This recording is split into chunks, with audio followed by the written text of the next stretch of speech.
دوستان، من محمدم با همراه 3 تا از بچه‌ها امروز اومدیم یه دونه این مسیر رو بچه‌ها نشون بده. این مسیر رو امروز اومدیم بریم تا تهش ببینیم چه خبره. این خیلی مردم این اهالی میگن که یکم سنگینه اینجا، چشینا میبینن. اینجا یکم پایین‌تر کار میتونیم بکنیم. ثابت‌های زنگوله رو این بغل بزن. هر وقت ویدیو گذاشتیم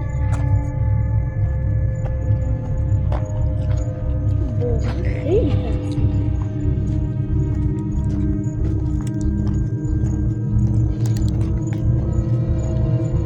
واقعا هیچی به چشم نمیاد.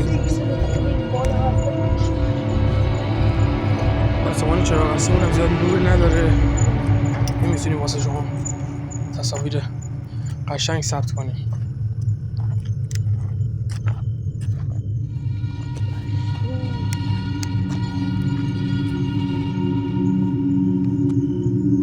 جایی ترسان که بچه ها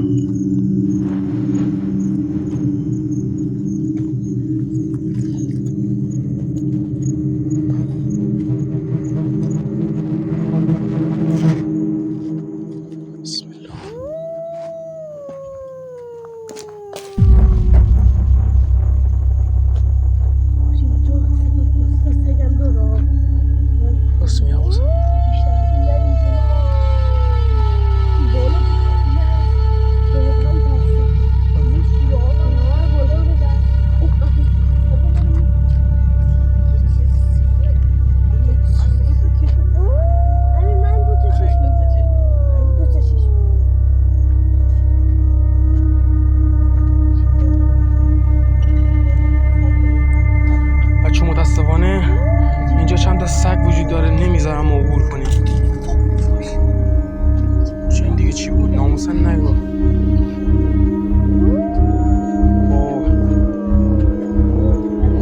چی داخل این باغ من نمیدونم، ولی این وقت شب نه مرغی بیرونه نه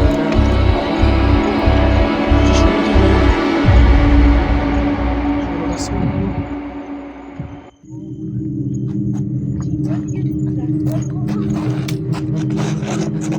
این دیگه چی بود؟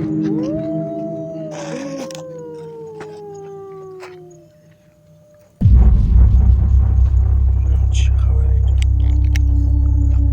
اینجا؟ اصلا این پشت چیز مخوفیه واقعا. پایین معلوم نیست شده اصلا. من دارم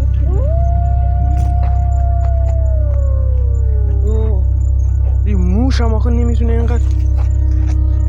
آجی شما شنیدین؟ شما شنیدین؟ شما میلرزه. بیا از اینجا بریم بچه.